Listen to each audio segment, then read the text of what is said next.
श्री कृष्ण गोविंद हरे मुरारी, हे नाथ नारायण वासुदेवा।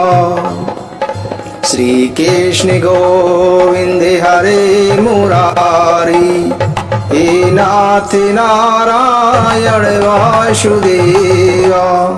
ओम श्री गणेशाय नमः।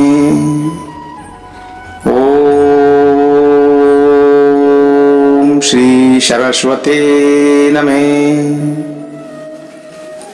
ओम श्री कृष्ण सीतारामाभ्याम नमः। श्रीमद्भागवत महापुराण। सिद्धियां कितने प्रकार की होती हैं और सिद्धियां कैसे प्राप्त की जाती हैं?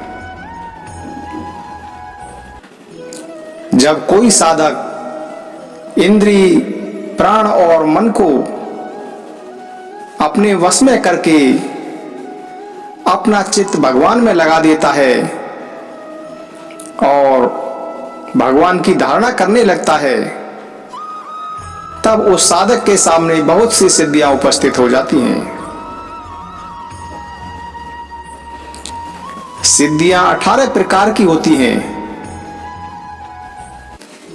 उनमें से 8 सिद्धियां तो प्रधान रूप से मुझ में ही रहती हैं और दूसरों में न्यून तथा 10 सत्वगुण के विकास से भी मिल जाती हैं। उनमें 3 सिद्धियां तो शरीर की हैं, अणिमा, महिमा और लघिमा। इंद्रियों की एक सिद्धि है प्राप्ति। लौकिक और परलौकिक पदार्थों का इच्छानुसार अनुभव करने वाली सिद्धि प्राकाम्य है। माया और इसके कार्यों को इच्छानुसार संचालित करना इसीता नाम की सिद्धि है। विषयों में रहकर भी उनमें आसक्त न होना वसीता है और जिस जिस सुख की कामना करें उसकी सीमा तक पहुंच जाना कामावसायिता नाम की सिद्धि है। ये 8 सिद्धियां मुझ में स्वभाव से ही रहती हैं और जिन्हें मैं देता हूं उन्हीं को अंशतः प्राप्त होती हैं। इनके अतिरिक्त और भी कई सिद्धियां हैं। शरीर में भूख प्यास आदि वेगों का न होना, बहुत दूर की वस्तु देख लेना और बहुत दूर की बात सुन लेना, मन के साथ ही शरीर का उस स्थान पर पहुंच जाना जो इच्छा हो, वही रूप बना लेना, दूसरे शरीर में प्रवेश कर जाना, जब इच्छा हो तभी शरीर छोड़ना, अप्सराओं के साथ होने वाली देव क्रीड़ा का दर्शन, संकल्प की सिद्धि, सब जगह सबके द्वारा बिना ननु नच के आज्ञा पालन।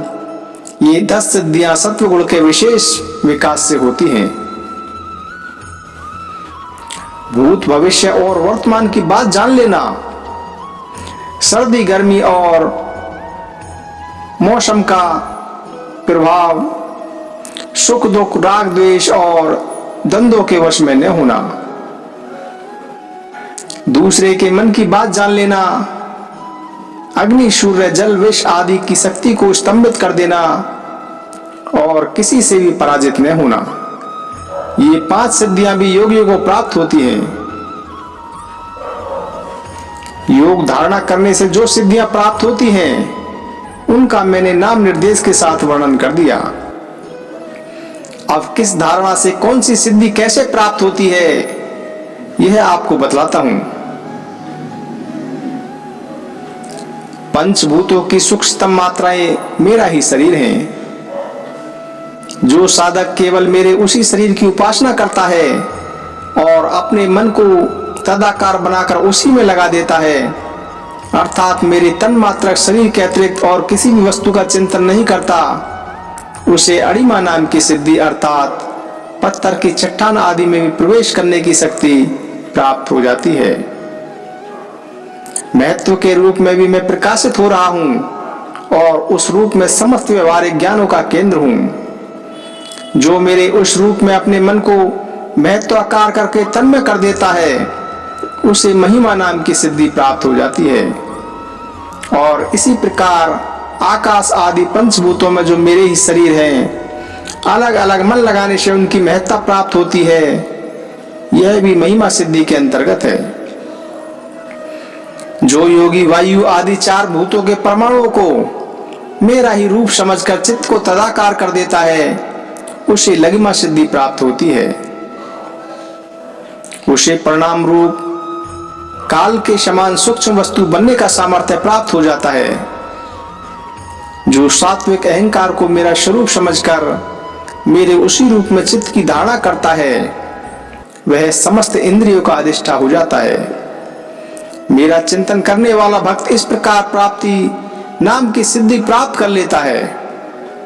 और जो पुरुष मुझ महत्वाभिमानी सूत्रात्मक में अपना चित्त स्थिर करता है, उसे मुझ अव्यक्त की प्राकाम्य नाम की सिद्धि प्राप्त होती है, जिससे इच्छा अनुसार सभी भोग प्राप्त हो जाते हैं। जो त्रिगुणमयी माया के स्वामी मेरे काल स्वरूप विश्व रूप की धारणा करता है, वह शरीरों और जीवों को अपने इच्छा अनुसार प्रेरित करने की सामर्थ्य प्राप्त कर लेता है। इसी सिद्धि का नाम ईस्तव है। जो योगी मेरे नारायण स्वरूप में, जिसे तुर्य और भगवान भी कहते हैं, मन को लगा देता है, मेरे स्वाभाविक गुण उसमें प्रकट होने लगते हैं और उसे वसीता नाम की सिद्धि प्राप्त हो जाती है। निर्गुण ब्रह्म भी मैं ही हूँ। जो अपना निर्मल मन मेरे इस ब्रह्म स्वरूप में स्थित कर लेता है, उसे परमानंद स्वरूपणी काम वासिता नाम की सिद्धि प्राप्त हो जाती है। इसके मिलने पर उसकी सारी कामनाएं पूर्ण हो जाती हैं, समाप्त हो जाती हैं। मेरा वह रूप है जो श्वेत दीप का स्वामी है, अत्यंत शुद्ध और धर्म में है। जो उसकी धारणा करता है, वह भूख प्यास, जन्म मृत्यु और शोक मोह इन 6 उर्मियों से मुक्त हो जाता है और उसे शुद्ध स्वरूप की प्राप्ति होती है। मैं ही समिष्ट प्राण रूप आकाश आत्मा हूँ। जो मेरे इस स्वरूप में मन के द्वारा अनाहत नाद का चिंतन करता है, वह दूर श्रवण नाम की सिद्धि से संपन्न हो जाता है और आकाश में उपलब्ध होने वाली विविध प्राणियों की बोली सुन समझ सकता है। जो योगी नेत्रों को सूर्य में और सूर्य को नेत्रों में संयुक्त कर देता है और दोनों के संयोग में ही मन मेरा ध्यान करता है, उसकी दृष्टि सूक्ष्म हो जाती है। उसे दूरदर्शन नाम की सिद्धि प्राप्त होती है और वह सारे संसार को देख सकता है। मन और शरीर को प्राण वायु के सहित मेरे साथ संयुक्त कर दे और मेरी धारणा करे, तो इससे मनोजब नाम की सिद्धि प्राप्त हो जाती है। इसके प्रभाव से वह योगी जहां भी जाने का संकल्प करता है, वहीं उसका शरीर उसी क्षण पहुंच जाता है। जिस समय योगी मन को उपादान कारण बनाकर किसी देवता आदि का रूप धारण करना चाहता है, तो वह अपने मन के अनुकूल वैसा ही रूप धारण कर लेता है। इसका कारण यह है कि उसने अपने चित्त को मेरे साथ जोड़ दिया है। जो योगी दूसरे शरीर में प्रवेश करना चाहे, वह ऐसी भावना करे कि मैं उसी शरीर में हूँ। ऐसा करने से उसका प्राण वायु रूप धारण कर लेता है और वह एक फूल से दूसरे फूल पर जाने वाले भौरे के समान अपना शरीर छोड़कर दूसरे शरीर में प्रवेश कर जाता है। योगी को यदि शरीर का परित्याग करना हो, तो एड़ी से गुदाद्वार को दबाकर प्राण वायु को क्रमशः हृदय, वक्षस्थल, कंठ और मस्तक में ले जाए। फिर ब्रह्मरंध्र के द्वारा उसे ब्रह्म में लीन करके शरीर का परित्याग कर दे। यदि उसे देवताओं के विहार स्थल में क्रीड़ा करने की इच्छा हो, तो मेरे शुद्ध सत्वमेव स्वरूप की भावना करे। ऐसा करने से सत्वगुण की अंश स्वरूपता सुर सुंदरिया विमान पर चढ़कर उसके पास पहुंच जाती हैं। जिस पुरुष ने मेरे सत्य संकल्प स्वरूप में अपना चित्त स्थिर कर दिया है, उसी के ध्यान में संलग्न है। वह अपने मन से जिस समय जैसा संकल्प करता है, उसी समय उसका वह संकल्प सिद्ध हो जाता है। ईशित्व और वसित्व, इन दोनों सिद्धियों का स्वामी हूं। इसलिए कभी कोई मेरी आज्ञा टाल नहीं सकता। जो मेरे उस रूप का चिंतन करके उसी भाव से युक्त हो जाता है, मेरे समान उसकी आज्ञा को कोई भी नहीं टाल सकता। जिस योगी का चित्त मेरी धारणा करते करते मेरे भक्ति के प्रभाव से शुद्ध हो गया है, उसकी बुद्धि जन्म मृत्यु आदि अदृष्ट विषयों का भी जान लेती है। जिस योगी का चित्त मेरी धारणा करते करते मेरी भक्ति के प्रभाव से शुद्ध हो गया है, उसकी बुद्धि जन्म मृत्यु आदि अदृष्ट विषयों को भी जान लेती है। और तो क्या, भूत भविष्य और वर्तमान की सभी बातें उसे मालूम हो जाती हैं। जैसे जल के द्वारा जल में रहने वाले प्राणियों का नाश नहीं होता, वैसे ही जिस योगी ने अपना चित्त मुझ में लगाकर स्थिर कर दिया है, उसके योग में शरीर को अग्नि जल आदि कोई भी पदार्थ नष्ट नहीं कर सकते। जो पुरुष श्री वत्स आदि चिन्ह और शंख गदा चक्र पद आदि आयुधों से विभूषित तथा ध्वजा छत्र चवर आदि से संपन्न मेरे अवतारों का ध्यान करता है, वह अजय हो जाता है। इस प्रकार जो विचारशील पुरुष मेरी उपासना करता है और योग धारणा के द्वारा मेरा चिंतन करता है, उसे वे सभी सिद्धियां पूर्णतः प्राप्त हो जाती हैं। जिसने अपने प्राण मन और इंद्रियों पर विजय प्राप्त कर ली है, जो संयमी है और मेरे ही स्वरूप की धारणा कर रहा है, उसके लिए ऐसी कोई भी सिद्धि नहीं जो दुर्लभ हो। उसमें तो सभी सिद्धियां प्राप्त ही हैं, परंतु श्रेष्ठ पुरुष कहते हैं कि जो लोग भक्ति योग अथवा ज्ञान योग आदि उत्तम योग का अभ्यास कर रहे हैं, जो मुझसे एक हो रहे हैं, उनके लिए इन सिद्धियों का प्राप्त होना एक विघ्न ही है, एक परेशानी ही है, क्योंकि इनके कारण व्यर्थ ही उनके समय का दुरुपयोग होता है। जगत में जन्म, औषधि, तपस्या और मंत्र आदि के द्वारा जितनी भी सिद्धियां प्राप्त होती हैं, वे सभी योग के द्वारा मिल जाती हैं, परंतु योग की अंतिम सीमा मेरे शारूप्य सालोक्य आदि की प्राप्ति बिना मुझ में चित्त लगाए किसी भी साधन से प्राप्त नहीं हो सकती।